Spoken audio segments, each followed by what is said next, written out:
defenders have been given. Like,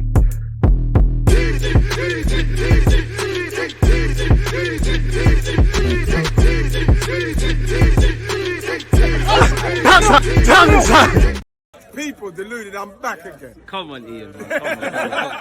Brighton ready to consider Moyes Caicedo offers. People deluded, I'm back again. Let's go through the latest news, views, talking points, transfer gossip, all of that sort of stuff connected to Arsenal. First things first is an article by Graham Bailey. Brighton ready to consider Caicedo offers. Allegedly, people. The dream is free. The hustle is sold separately. Brighton and Hove Albion will consider allowing Caicedo to leave the club this summer if their valuation of the player is met, sources have told 90 Minute. The Seagulls have little intention of becoming a selling club in the long term, but they are also an analytically driven club and every player has a price. Alexis McAllister is set to leave the club this summer, though many people within Brighton's hierarchy believe he is the only key player that should have an exit sanctioned ahead of 2023-24. However, 90 Minute has been told that if the bidding for the in-demand Caicedo surpasses a certain number, believed to be 80 million, then Brighton are ready to have conversations about his future. Brighton rejected all offers for the midfielder in January, with both Arsenal and Chelsea pushing hard and seeing bids of up to 70 million knocked back. Caicedo made it known in January that he wanted to leave, but within weeks of the window closing, he penned a new long-term contract, tying him to the club until 2027 with the option of a further year. Despite this new deal, interest in Caicedo has not gone away, and Arsenal are still very interested in taking him to North London. West Ham's Declan Rice is a player the Gunners like a lot, but 90 Minute understands that Caicedo remains an option as well. Liverpool and Man United are also confirmed admirers of Caicedo and retain an interest, while it's believed Manchester City have him on a list of potential backups to top target Jude Bellingham, who is likely to join Real Madrid instead this summer. Brighton manager Roberto De Zerbi, who is becoming more involved with the club's transfer decisions, is eager to keep his key men, but potentially bringing in 150 million for McAllister and Caicedo, who cost the club 11 million combined. Amazing business. Would be a staggering bit of business for any club, and that would allow them to reinvest. As you know, people, Brighton are getting a move on with the transfer market, and it seems like they will get the experienced James Milner on a free transfer, and they've also brought in João Pedro from Watford, who's got great potential and had a great season. I would love Declan Rice and Caicedo, based on what we're about to read, it probably based on reports, Declan Rice is probably the favourite, but it seems more attainable to get Caicedo. As it says there, Brighton are having a great season like they did last year. They're going to want to get Europe. They probably need to hold on to their key players. So sooner or later, they're going to have to stop selling players. I believe McAllister's the one that's gone. They'll entertain offers for Caicedo personally, and the likes of, Ferguson, Mitoma, they're all this next season and seasons beyond really and truly put the money down, man, if there is some sort of clause. But as you see, all of these players, whether it be Zubimendi, Caicedo, Declan Rice, they've got interest from several clubs. Speaking of prices, Arsenal fear being priced out of a move for top target Declan Rice, with West Ham hoping a bidding war could push the price above 100 million, as Chelsea, Liverpool, Manchester City and Manchester United also eye the star. Can't blame West Ham for wanting top money for an England international, 24 years of age, people. Arsenal are reportedly fearful of being priced out of a move for their top summer transfer target Declan Rice amid a potential bidding war for the West Ham captain. By all means, go all after him. If it's a fee that we can't pay, move away from it and assess other targets, which I'm sure Mikel Arteta and Edu have contingency plans. We're going to be in the Champions League. We've got no time to mess about. Mail Sport revealed West Ham are resigned to losing Rice this summer should they receive an acceptable offer, with the clause expected to strengthen their position in negotiations by saying his contract is valid until 2025.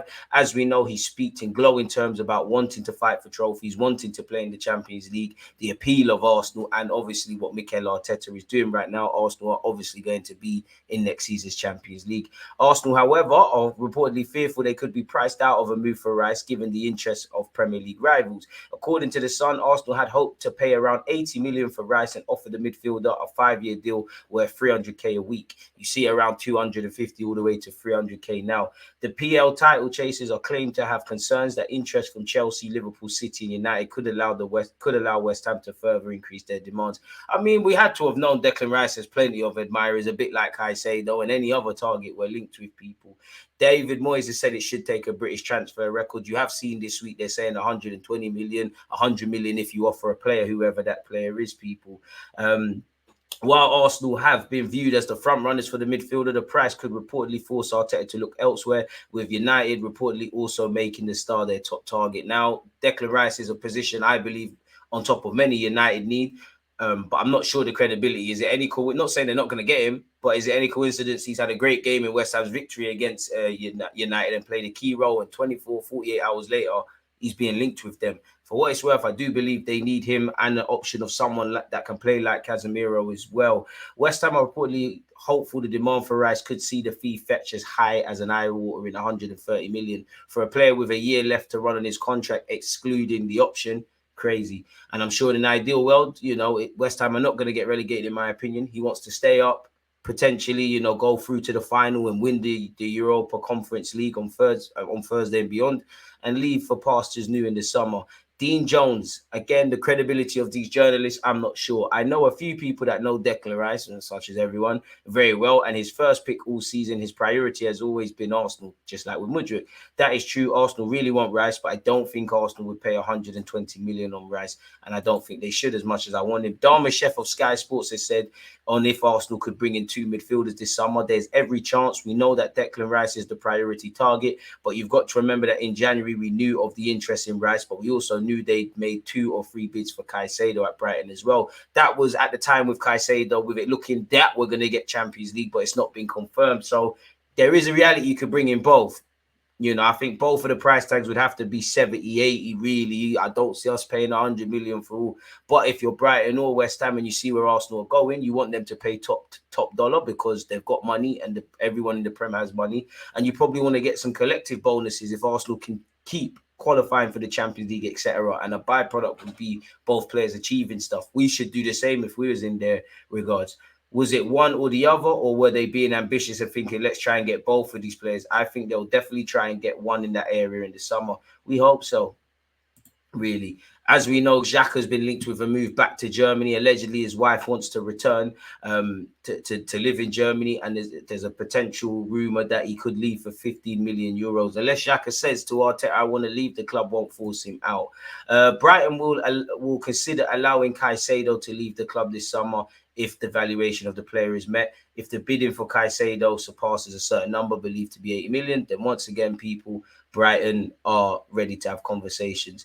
Arsenal are still very interested in taking him to North London, allegedly, people. We've also been linked with Caicedo of Leicester. Don't know how you lot feel. Smash the like button. Let me know your own opinions. He can play right back. He can play left back. Leicester might get relegated and want to shed the books. He could be available on a cut price, really, for all the Fresnel links and all of these sort of things. We've also been linked in this article with Mark Gurhey, people. They want a top quality defender, with Crystal Palace's Mark Gurhey among the more ambitious targets, but they also could look for a backup right back, having lost Tomiyasu to a long-term knee injury. Gunner scouts have made checks on Leicester's Belgian fullback Timothy Castagne as one potential option. He's also played at left back during his 3 seasons with the Foxes and previously for Atalanta.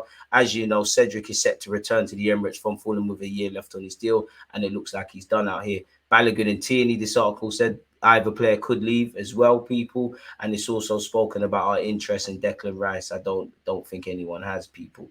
Previously, Edu did say on Arsenal's transfer plans, it's already started because you know what's happening in the market. Everybody's doing stuff. You have to plan with people as well just to be prepared. So when you go again in the summer, you are very prepared. I always make myself comfortable going into the transfer window when we've prepared how to face those challenges. In the Premier League, there's lots of clubs and lots of good managers, so the competition is hard. So as soon as you prepare well, you feel comfortable. We went into the winter market really, really well prepared, and we started to make some quick and important decisions. So far, it's helping the team and the team's performing well, so that's good. And Arteta has previously spoken about maximising every market. This is obviously the second Leicester player we've been linked with, having been linked for a number of years, and not so much recently, to be fair, in Yuri Telemans, people. And obviously, Castagne is definitely not 12 years of age, is 27 years of age, has played for Belgium, has represented them at tournaments. So if he could come in and plug a gap, why not, people? I don't know how Arsenal fans would feel on this, but previously he said in an interview in 2020 that he was a boyhood fan, but he'd now allegedly rather sign for Spurs. Now, I don't know if he's exactly said that. I was especially a fan when Thierry Henry played for Arsenal. Now I'm not so much. You have to be honest with yourself. When a team like Paris Saint-Germain or Tottenham come knocking on your door, you can't say no. To be fair, Tottenham did have Conte, did offer Champions League football at that time. If my maths is right, I could be wrong.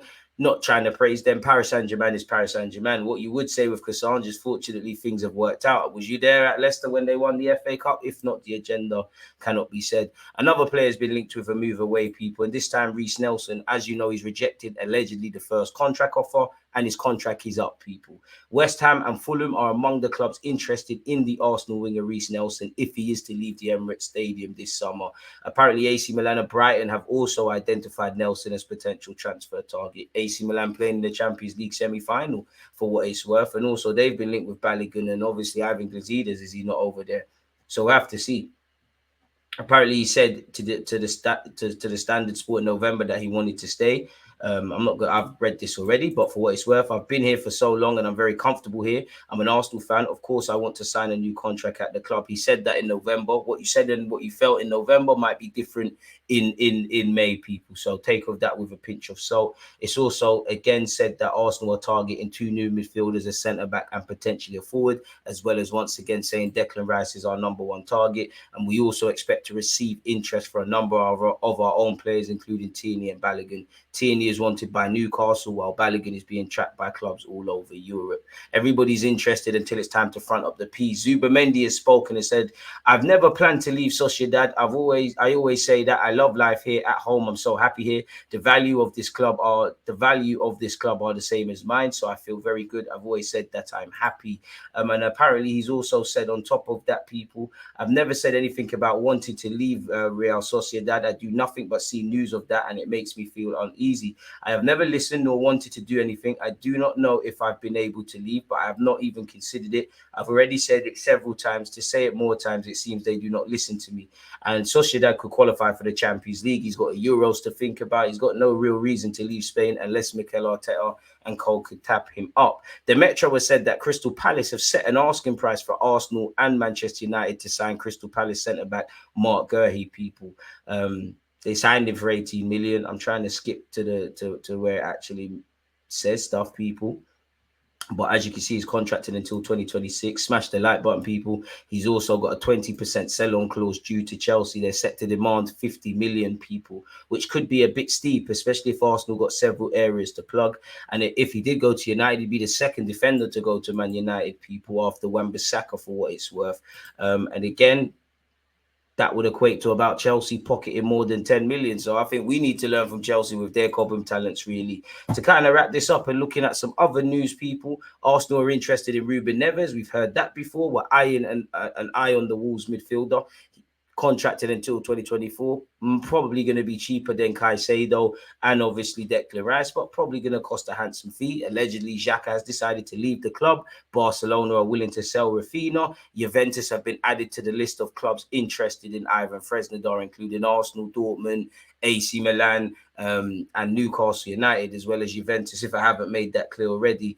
We're keen on Ferran Torres, Zubamendi said there's no move close and he doesn't want to leave, but Spanish outlet AS has said that he's close to accepting an offer to sign for Arsenal as our first signing this summer. It'd be amazing to have him. Chelsea and Barcelona have been credited with an interest in him, people. Allegedly, we're ready to break the bank this summer, and we've identified Moussa Diaby as a top target. Charlie Patino wants to leave.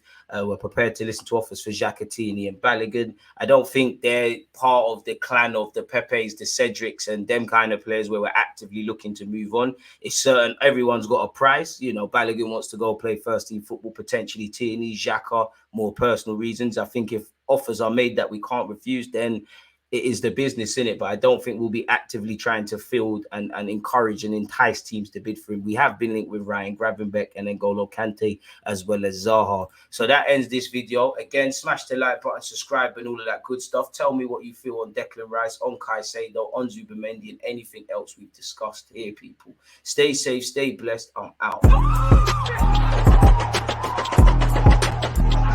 There's always just that active red flag, defending. I think it's like